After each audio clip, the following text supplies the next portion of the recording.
Hello my dear students, welcome to my educational channel విద్యా ఉద్యోగ సమాచారానికి స్వాగతం. ఈరోజు ఈ వీడియోలో మనము తెలంగాణ రాష్ట్రంలో డిగ్రీ చదువుతున్నటువంటి విద్యార్థులకు ఎవరైతే సెకండ్ లాంగ్వేజ్గా తెలుగు ఎంచుకున్నారో, థర్డ్ సెమిస్టర్ ఎవరైతే చదువుతున్నారో వాళ్ళకు సంబంధించిన ముఖ్యమైన పాఠ్యాంశం సిరిమల్లె సెట్ కింద అనే ఒక ప్రజా గేయం గురించి డిస్కస్ చేయబోతున్నాం. మరి ఇలాంటి డిగ్రీ పాఠ్యాంశాలే కాదు, కాంపిటేటివ్ ఎగ్జామ్స్కి సంబంధించిన సమాచారం, ముఖ్యమైన ఉద్యోగ సమాచారం ప్రతిదీ కూడా మన ఛానల్లో ఎప్పటికప్పుడు అప్డేట్ చేయడం జరుగుతుంది. మరి ఛానల్ని అయితే సబ్స్క్రైబ్ చేసుకొని బెల్ ఐకాన్ నొక్కడం ద్వారా ఇలాంటి అప్డేట్స్ మిస్ కాకుండా చూసుకోండి. ఇక మనకి 2026-27 విద్యా సంవత్సరం నుంచి డిగ్రీ థర్డ్ సెమిస్టర్ సిలబస్ మార్చారు, ఫోర్త్ సెమిస్టర్ సిలబస్ మార్చారు. ప్రస్తుతం మనం థర్డ్ సెమ్ సిలబస్ అయితే డిస్కస్ చేద్దాం. తర్వాత మీకు ఫోర్త్ సెమ్ కూడా ఎక్స్ప్లెయిన్ చేస్తాను నేను. ఈ థర్డ్ సెమ్లో మీకు మొత్తం 4 యూనిట్స్ ఇచ్చారండి. ఈ సిలబస్ అంతా కూడా మీకు ఇంతకు ముందటి వీడియోలో నేను ఎక్స్ప్లెయిన్ చేసిన అది మన ప్లేలిస్ట్లో కూడా ఉంటుంది. మీరు చూడండి, డిగ్రీ సెమ్ 3 తెలుగు లెసన్స్ అని కొడితే మన ప్లేలిస్ట్ ఓపెన్ అవుతుంది. అక్కడ మీకు సెమ్ 3 లెసన్స్ అన్నీ ఉంటాయి. అంటే ఇప్పుడిప్పుడే అప్లోడ్ చేస్తున్నా, ఇవన్నీ అయిపోయిన తర్వాత మీకు అన్నీ ఒకే దగ్గర అందుబాటులోకి వస్తాయి. మొత్తానికి ఆర్డర్ నేను అంటే అటు ఇటు ఇచ్చినా కూడా అన్ని లెసన్స్ అయితే మీకు ఆ లిస్ట్లో మీకు ఉంటాయి. ఇక ఇక్కడ ఈరోజు మనం ఈ థర్డ్ లెసన్ అంటే 4 యూనిట్స్ అని చెప్పినా కదా, 4 యూనిట్స్లో మీకు ప్రాచీన కవిత్వము, ఆధునిక కవిత్వము, తర్వాత మీకు కొన్ని ప్రక్రియలు, తర్వాత మీకు భక్త తుకారం నాటకము, అదేవిధంగా జర్నలిజం మౌలిక అంశాలు, ఈ విధంగా మీ యొక్క సిలబస్ అనేది వర్గీకరణ చేయబడి ఉంది. దాంట్లో మనకి ఈ సెకండ్ యూనిట్లో 3 లెసన్స్ ఉన్నాయి. ఒకటేమో వృద్ధ పితరులు, 2 ఫ్రీడమ్ ఫైటరు, 3 సిరిమల్లె సెట్ కింద. సో ఇప్పుడు మనం ఈ సిరిమల్లె సెట్ కింద అనే పాఠ్యాంశం గురించి డిస్కస్ చేద్దాం. మనకు పాఠం పేరు వినంగానే అర్థమవుతుంది. ఇక్కడ సెట్టు అనే పదం చూడండి, జనరల్గా మనం చెట్టు అంటాం, కానీ ఇక్కడ సెట్టు అని ఉంది. తెలంగాణ యాస ఈ ప్రజా గేయంలో ప్రతి పాదంలో ఉంటుంది. మీరు గమనించండి, తెలంగాణ భాషనే వాడతాడు ఇక్కడ. గద్దర్ రాశాడు ఈ ప్రజాగేయం. సో గద్దర్ రాసినటువంటి ఒక గేయాన్ని మీకు పాఠ్యాంశంగా తీసుకున్నారు. ఇక గద్దర్ అంటే తెలియని వాళ్ళైతే ఉండదండి. కవి పరిచయం చూస్తే మనకు ఈజీగా అర్థమవుతుంది. 1949 జనవరి 31న మనకు పూర్వపు మెదక్ జిల్లా అంటే ఓల్డ్ మెదక్ జిల్లా తుఫ్రాన్ గ్రామంలో గద్దరు జన్మించడం జరిగింది. అసలు పేరు వచ్చేసి మనకి గుమ్మడి విఠలరావు అండి. చాలా చాలా ఇంపార్టెంట్. కాంపిటేటివ్ ఎగ్జామ్స్లో కూడా తెలుగులో చాలాసార్లు ప్రశ్న అడుగుతాడు. గద్దర్ అసలు పేరు గుమ్మడి విఠలరావు, కానీ కలం పేరు గద్దర్ అని పెట్టుకున్నాడు. గద్దర్ అని ఎందుకు పెట్టుకున్నాడంటే, మనకు జాతీయోద్యమం బ్రిటిష్ వాళ్ళకు వ్యతిరేకంగా నేషనల్ మూమెంట్ జాతీయోద్యమం జరుగుతున్నప్పుడు అప్పుడు గద్దర్ పార్టీ అని భారతీయులు ఒక పార్టీని స్టార్ట్ చేసి అంటే ప్రారంభించింది. ఆ పార్టీ తిరుగుబాటుకు సూచిక అన్నట్టు. దానిలో గద్దర్ అనే పదాన్ని గద్దర్ తన కలం పేరుగా పెట్టుకున్నారు. అది రీజన్ అన్నట్టు. ఇక్కడ గద్దర్ అంటే తిరుగుబాటు అని అర్థం ఇక్కడ. ఎందుకంటే గద్దర్ పాటలు కూడా అదే విధంగా ఉంటాయి. ప్రజా సమస్యలని మనకి సమాజానికి చూపిస్తాయి. ప్రతి పాట కూడా మీరు చూడండి, ప్రజా సమస్య చుట్టూ, ప్రజల చుట్టే, సమాజం చుట్టూ అతని యొక్క పాట అనేది మనకి ఉంటుంది. ఇక ప్రజా సమస్యల పరిష్కారం కోసం ప్రత్యక్షంగా పనిచేయాలని గద్దరు తనకున్నటువంటి ఉద్యోగాన్ని కూడా వదులుకున్నాడు. కెనరా బ్యాంకు ఉద్యోగానికి స్వచ్ఛంద పదవి విరమణ చేసి ప్రజా ఉద్యమ జీవితాన్ని అయితే గద్దర్ ఎంచుకోవడం అనేది జరిగింది. ఇది మనకు గద్దర్ యొక్క కొంత పరిచయం అయితే నేను ఇక్కడ ఇచ్చానండి. మిగతా విషయాలు కూడా మనం ఒక్కొక్కటి డిస్కస్ చేద్దాం ఇక్కడ. అతని రచనలు కావచ్చు, ఇవన్నీ కూడా. ఇక రచనలు చూస్తే గద్దరు పాటకు జీవకణం, ఇదేమో పాటల సంపుటి అండి. తరగని గని గద్దర్, ఇది పరిశోధన గ్రంథం. ఇందులో నుంచి ఈ పాఠ్యాంశం అయితే తీసుకోబడింది. అండర్ గ్రౌండ్, ఇది కూడా ఒక రచన. అజ్ఞాతవాసం, తర్వాత మనకు లష్కర్, మాపల్లె, సిరిమల్లె, ఇవన్నీ కూడా గద్దర్ యొక్క రచనలండి. ఈ రచనలలో ఆయన ప్రజా జీవనాన్ని, పోరాటాలను, సమాజంలోని వైరుధ్యాలను కళాత్మకంగా చిత్రించడం అనేది జరిగింది. ఇక తెలంగాణ రాష్ట్ర సాధనలో గద్దర్ పాత్ర చాలా చాలా కీలకం అండి. మీరు చూడండి, కొన్ని పాటలు అమ్మ తెలంగాణమా ఆకలి కేకల గానమ, చాలా ప్రసిద్ధి చెందినటువంటి పాట ఇది. అదేవిధంగా పొడుస్తున్న పొద్దు మీద నడుస్తున్న కాలం, ఇవన్నీ కూడా గద్దర్ రాసినటువంటి పాటలే. తెలంగాణ ఉద్యమంలో ఈ పాటలు ఎంత ఊపునిచ్చాయో మనకు అందరికీ తెలుసు. రాయడమే కాదు, పాడి తెలంగాణ ఉద్యమానికి ప్రేరణగా నిలవడం జరిగింది. ఇంకా సినిమా గీతాలు కూడా రాశాడండి. మీకు 'మల్లె తీగకు పందిరి ఓలె' అనే పాటకైతే నంది అవార్డు కూడా వచ్చిందండి. 2023 ఆగస్టు 6న మరి చనిపోవడం జరిగింది. తెలంగాణ ప్రభుత్వం గద్దర్ పేరుతో 2024 సంవత్సరం నుంచి మనకు సినిమా రంగంలో గద్దర్ తెలంగాణ ఫిలిం అవార్డులు కూడా ప్రదానం చేస్తున్నారు. ఇక సిరిమల్లె చెట్టు కింద లచ్చుమమ్మో, ఇక్కడ యాక్చువల్లీ చెట్టు అని ఉండాలని, తెలంగాణ ప్రజా జీవితాన్ని ప్రతిబింబించే ప్రముఖ ప్రజా గేయం. ఈ గేయంలో గద్దర్ తన తల్లి లచ్చుమమ్మ వాస్తవ జీవితాన్ని చాలా హృద్యంగా చిత్రించారు. అంటే గద్దర్ ఒక పేద కుటుంబం నుంచే రావడం జరిగిందండి. గద్దర్ తల్లి లచ్చుమమ్మ మరి శ్రమ చేసి కూలి పనులు చేసి తన కుటుంబాన్ని పోషించిన తీరు, ఆమె నిజ జీవితంలో ఎదుర్కొన్నటువంటి ఆర్థిక ఇబ్బందులు కావచ్చు, శారీరక ఇబ్బందులు కావచ్చు, ప్రత్యక్షంగా చూసినటువంటి గద్దరు తెలంగాణ ప్రాంతంలోని స్త్రీల సమస్యలు అన్నీ కూడా మా అమ్మలో ఉన్నాయి. మా అమ్మలో ఉన్న సమస్యలన్నీ తెలంగాణ స్త్రీలలో ఉన్నాయి కాబట్టి మరి వాళ్ళ అమ్మ యొక్క జీవితాన్ని దగ్గరగా చూసినటువంటి గద్దరు ఆ జీవితాన్ని ఎంతో హృద్యంగా చిత్రించడం జరిగింది. ఎందుకంటే లచ్చుమమ్మ గద్దరు తల్లి వ్యవసాయ కూలి. గమనించండి మీరు, జీవితాంతం కష్టపడ్డ లచ్చుమమ్మ అనుభవించినటువంటి శ్రమ కావచ్చు, పేదరికం కావచ్చు, ఆకలి కావచ్చు, అనారోగ్యం, సామాజిక దోపిడీ, ఇవన్నీ కూడా మరి ఆమె అనుభవించింది. అవన్నీ కూడా ఈ గేయంలో మనకైతే కనిపిస్తాయి. ఇక లచ్చుమమ్మ పొలాల్లో మరి ఆమె చేయని పని లేదు. నాట్లు వేయడానికి వెళ్ళేది, కోత పనులు చేయడానికి వెళ్ళేది, బరువు మోయడానికి వెళ్ళేది. ఎంత శ్రమ చేసినప్పటికీ కూడా ఆమె జీవితంలో సుఖ సంతోషాలు లేవని గద్దరు ఎంతో బాధపడతాడు, వాపోతాడు. ఎందుకంటే కష్టానికి తగిన ప్రతిఫలం దక్కలేదు. చిరిగిన బట్టలు, ఆకలి బాధలు, గుడిసె జీవితం, పండుగలు వచ్చినా ఆనందించలేని పరిస్థితులు, శ్రమజీవుల స్థితి ఈ గేయం తెలియజేస్తుంది. అంటే స్వయంగా వాళ్ళ కుటుంబం అనుభవించినటువంటి, వాళ్ళ తల్లి అనుభవించినటువంటి బాధనే ఈ సిరిమల్లె చెట్టు కింద అనే ప్రజా గేయంలో మనకు గద్దరు వినిపిస్తాడు. గద్దరు తన తల్లి జీవితాన్ని ఆధారంగా చేసుకొని తెలంగాణలోని లక్షలాది మంది వ్యవసాయ కూలీ మహిళల జీవన వేదనను ఈ గేయంలో ఆవిష్కరించారు. ఇది మీకు క్లియర్గా అర్థం కావాలంటే వాళ్ళ యొక్క తల్లి పడ్డ బాధ ప్రతి స్త్రీలో ఉంది తెలంగాణలో అని చెప్పి మరి ప్రపంచానికి ఆ బాధను వినిపించినటువంటి కవి, రచయిత గద్దర్ అండి. మరి గద్దరు ఒక మంచి సందేశాన్ని అయితే ఇక్కడ ఇవ్వడం జరిగింది.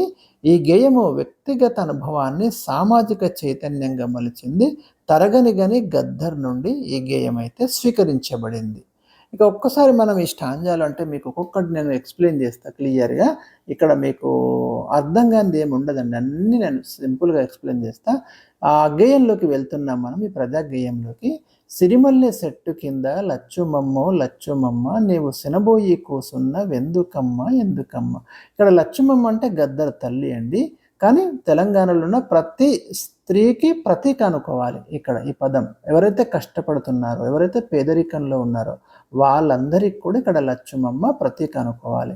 మరి ఎందుకమ్మా నువ్వు అక్కడ కూర్చున్నావు అంటే, ఏ బాధ ఉంది నీలో, నీ బాధలు తీరడం లేదా అని గద్దరైతే ఇక్కడ ప్రశ్నిస్తున్నాడు. సినబోయి కూర్చున్నావు అంటే మీరు చూడండి, తెలంగాణ భాష, తెలంగాణ మాండలికము. మనం ఒక్కోసారి అంటాం కదా, ఎందుకు సిన్నబోయినావు అని, అంటే బాధతోటి, విచారంతో ఎందుకు కూర్చున్నావు, కూర్చున్నా అనలేదు ఇక్కడ, కూర్చున్నావు ఎందుకమ్మా అన్నాడు. ప్రతి పదంలో కూడా తెలంగాణ యాస మనకి ఇక్కడ కనిపించడమే ఈ గేయం యొక్క ప్రత్యేకత అండి. ఎందుకు కూర్చున్నావు అని అడుగుతున్నాడు. మళ్ళీ ఏం చెప్తున్నాడు, మోకాళ్ళ మట్టుకు బురదలో దిగబడి ఎద్దోల వెనుకకు ఒక్కొక్క అడుగేసి, అయ్యో నాట్లేసి లచ్చుమమ్మో లచ్చుమమ్మ, నీ నడుములే ఎరిగేన లచ్చుమమ్మో లచ్చుమమ్మ. ఈ స్టాంజలో, ఈ చరణంలో మనకి ఏం చెప్తున్నాడంటేనండి, నాట్లేస్తాం కదా, వరి నాట్లేస్తాం కదా, బురదలో దిగి నాట్లేస్తారు స్త్రీలు. ఇప్పుడంటే సరే మనకు యంత్రాలు వచ్చినాయి, వ్యవసాయ ఆధునిక యంత్రాలు వచ్చినాయి, కానీ ఒకప్పుడు నాట్లు వేయాలంటే ఆ బురదలో దిగి వెనక్కి నడుచుకుంటూ నాట్లు వేయాలి. మీరు ఆ దృశ్యం చూసే ఉంటారు కదా. నడుము ఇరిగిపోయిందా అని అడుగుతున్నాడు. అంటే నాట్లేసి నడుము ఇరిగిపోవడం వల్ల నువ్వు ఆ సిరిమల్లె చెట్టు కింద కూర్చున్నావా అని బాధను వ్యక్తం చేసినటువంటి దృశ్యాన్ని మనం ఇక్కడ చూడొచ్చు. ఇంకా ఏమంటున్నాడు చూడండి, కాళ్ళ గడుపులు మొక్కి దొరకు గొయ్యబోతే ఒరిమోపు ఎత్తుకొని బిరబిరా నడవంగా అయ్యో కాల్జారి పడ్డావా లచ్చుమమ్మో లచ్చుమమ్మ, నీ కాల్జేయి ఇరిగిందా లచ్చుమమ్మో లచ్చుమమ్మ అన్నాడు. అప్పుడు దొర ఉన్నప్పుడు అంటే దొరతనము దొరలు ఉన్నప్పుడు, అంటే ఇప్పుడు పరిస్థితి మారిందనుకోండి, కానీ ఒక 50 ఏళ్ల క్రింద మనం తెలంగాణలో పరిస్థితి చూస్తే అప్పుడు ఒక 4-5 గ్రామాలకు ఒక దొర ఉంటాడు, ఒక పెద్ద భూస్వామి. ఆ భూస్వామి ఏ పని చెప్పినా కూడా వీళ్ళు చేయాలి, ఎంత ఇచ్చినా తీసుకోవాలి. శ్రమ దోపిడీ జరిగేది, వెట్టి చాకరీ జరిగేది దొరల పాలనలో. మరి అలాంటి పరిస్థితిని కూడా స్వయంగా గద్దర్ చూసిండు కాబట్టి ఆ సామాజిక వాస్తవాలను ఈ గేయంలో మనకు చిత్రించిండు. అందుకే అంటుండు వాళ్ళ అమ్మను ఉద్దేశించి, మరి లక్ష్మమ్మ నువ్వు కాళ్ళు మొక్కి దొరకు వరిగొయ్యడానికి పోయినావు, ఎందుకంటే కూలి చేయకుండా ఏం గిట్టదు, తప్పకుండా పనికి వెళ్ళాలి. పనికి వెళ్ళాలంటే దొరను బ్రతిమలాడుకోనైనా వెళ్ళాల్సి ఉంటుంది. కొన్ని సందర్భాలలో దొరకి మరి ఆ వరి కొయ్యబోయి ఆ వరి మోపు ఎత్తుకొని బిరబిర నడవంగా, చూడండి పదాలు తెలంగాణ భాషా పదాలు ఎంత బాగా ఇచ్చిండు. అంటే తొందర వేగంగా నడిచేటప్పుడు కాలు జారి పడ్డావా అని అడుగుతాడు. సాధారణంగా ఇలాంటివి జరుగుతూ ఉంటాయండి. వరి పొలాలలో చేళ్లల్లో స్త్రీలు నడుస్తున్నప్పుడు పొరపాటున కాలు జారి పడి కాలో చెయ్యో ఇరిగే అవకాశాలు ఉంటాయి. అలాంటి ప్రత్యక్షంగా చూసిండు కాబట్టి రాసిండు, నీ కాలు చేయి ఇరిగిందా లచ్చుమమ్మ, ఎందుకు అక్కడ కూర్చున్నావు, మళ్ళీ సిరిమల్లె చెట్టు కింద లచ్చుమమ్మ సినబోయి కూర్చున్నావు ఎందుకమ్మా అంటాడు.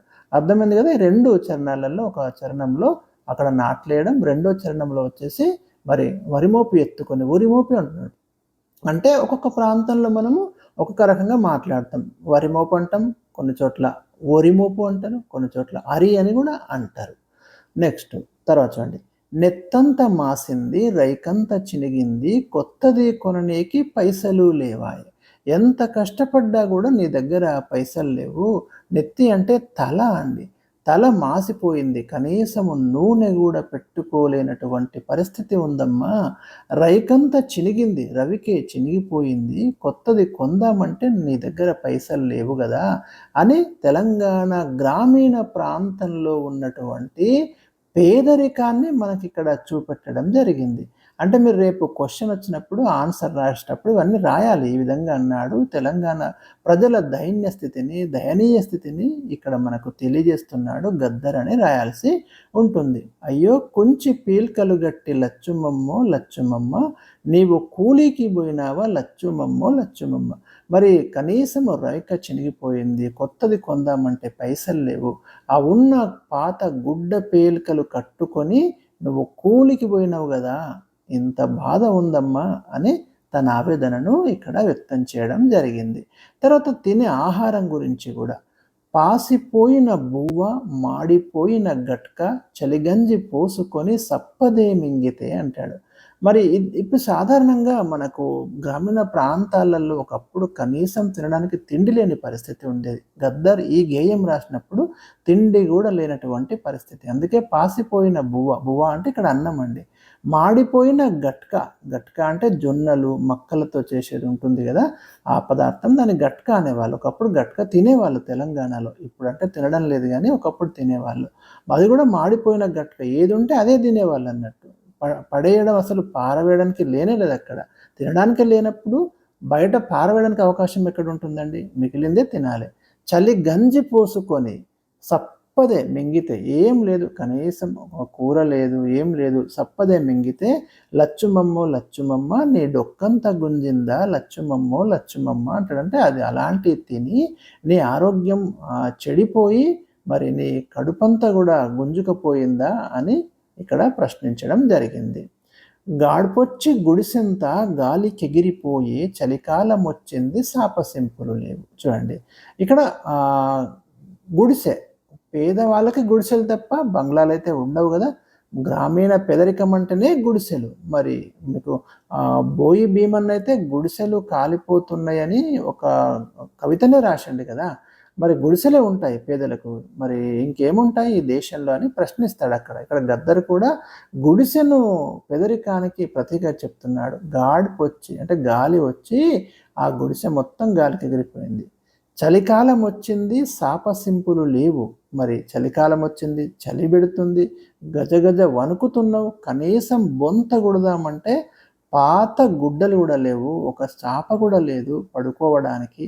అలాగే చలిలో మరి వణుకుడు బుట్టి, చలికి వణుకుడు బుట్టి లచ్చుమమ్మో లచ్చుమమ్మ, నీ సంటోడు సచ్చిండ లచ్చుమమ్మో లచ్చుమమ్మ అంటాడు. అంటే పిల్లలు కూడా ఆ కాలంలో మరి ఎంత భయంకరమైన పరిస్థితి ఉండేదంటే, ఆ చలికి కనీసం కప్పుకోవడానికి బట్టలు కూడా లేనటువంటి పరిస్థితి ఉండేది. అందుకే గద్దరు ఆనాటి తెలంగాణ జనజీవితంలో ఉన్నటువంటి అంశాలనే మనకిక్కడ చెప్తున్నాడు.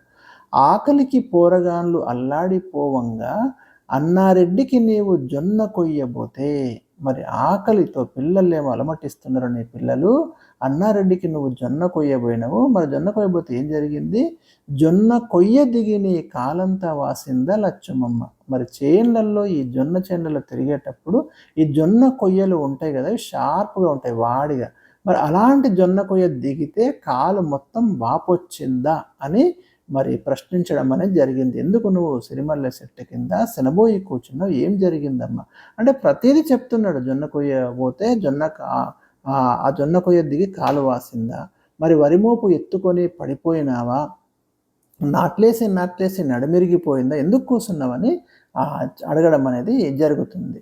ఏనెగుండ్ల కింద సౌకారి గుడ్డంల ఎరువు జల్లాబోతే ఎర్రతేలు గరిసి అయ్యో పోట్లు మంటలెత్తి లచ్చుమమ్మో లచ్చుమమ్మ, నువ్వు పొలమంతా బొర్లితివ లచ్చుమమ్మో లచ్చుమమ్మ.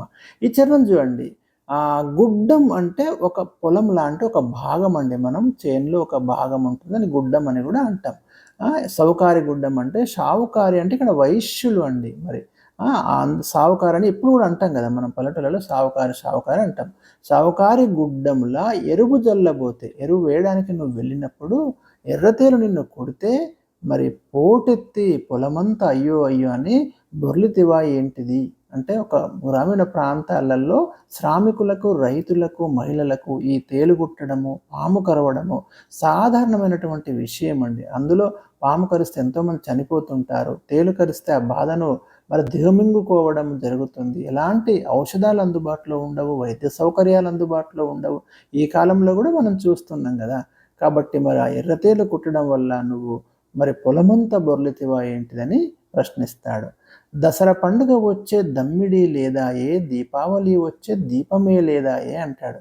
దసరా పండుగ వచ్చింది, కనీసం కొత్త బట్టలు కొనుక్కుందామంటే కూడా నీ దగ్గర దమ్మిడి ఒక్క రూపాయి కానీ అంటే కాసే లేదు, అసలు డబ్బులే లేవు అని చెప్తూ, దీపావళి వచ్చింది, దీపం పెడదామంటే నూనె కొందామంటే నూనె కూడా డబ్బులు లేవు, కనీసం దీపం పెట్టే పరిస్థితి లేదు. శివరాత్రి వచ్చింది, ఉపవాసం ఉండాలి, ఏం తినకుండా ఉపవాసం ఉండాలి. మరి ఇలాంటి నీ బతుకంతా శివరాత్రి అంటాడు. అంటే జీవితం మొత్తం ఉపవాసం ఉన్నట్టే కదా, జాగరణ చేసినట్టే కదా. అందుకే నీ బతుకంతా శివరాత్రి అన్నాడు ఇక్కడ. మీరు గమనించండి, నీ బతుకు మొత్తం శివరాత్రి. అంటే శివరాత్రి రోజు మనం జనరల్గా ఏం చేస్తాం, ఏం తినకుండా జాగరణ చేస్తాం. జీవితం మొత్తం ఇదే పరిస్థితి కదా మన లాంటి పేదవాళ్లకు అని చెప్తాడు. నీ బతుకంతా అమావాస్య లచ్చుమమ్మ లచ్చుమమ్మ. అమావాస్య అనేది ఇక్కడ ఏంటండి, పేదరికానికి, చీకటికి ప్రతీక.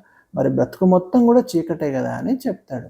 ఇక ఏ కర్మం అనుకొని ఏడుపాయలెల్లంగా, గాచారం అనుకొని నాచారం ఎల్లంగా, అయ్యో తొవ్వలో దొంగలు లచ్చుమమ్మో లచ్చుమమ్మ, నీ బొవ్వ గుంజుకొనిరే లచ్చుమమ్మ. నువ్వు ఏడుపాయలకు పోతున్నప్పుడు, నాచారం వెళ్తున్నప్పుడు మరి ఆ తోవల దొంగలు ఏం దోసుకుంటారు? లచ్చుమమ్మ దగ్గర ఏముంటాయండి? డబ్బులు ఉంటాయా, నగలు ఉంటాయా, బంగారం ఉంటుందా? బువ్వ మాత్రమే ఉంటుంది. ఆ బువ్వను కూడా వాళ్ళు దోసుకున్నారు కదమ్మా. అంటే దొంగలకు కూడా నీ మీద కనికరం లేదు, నీ దగ్గర ఉన్న అన్నాన్ని, బువ్వను కూడా గుంజుకున్నారు కదా. అంటే అప్పటి పరిస్థితి ఏ విధంగా ఉంది చూడండి తెలంగాణ సమాజంలో, తెలంగాణ ప్రాంతంలో గద్దర్ రాసినప్పుడు అనేది ఇక్కడ మనకు తెలియజేస్తున్నాడు. తర్వాత చూద్దామా. పక్కింటి పోషమ్మ, ఎనికింటి ఎల్లమ్మ, ముందింటి ముత్తమ్మ, ఇరుగింటి ఈరమ్మ, కూలోళ్ళకందరికీ కూడు దొరకాలని కొమరెల్లి కొండల్ల లచ్చుమమ్మో లచ్చుమమ్మ, వాళ్ళు కొలిమి రాజేసిండు లచ్చుమమ్మో లచ్చుమమ్మ. రైట్. ఇక మీకు చివరికి పోతుంటే ఏమైందంటేనండి, గద్దర్ ఏం చెప్తాడంటే, ఈ పరిస్థితి పోవాలంటే తిరుగుబాటు జరగాలి.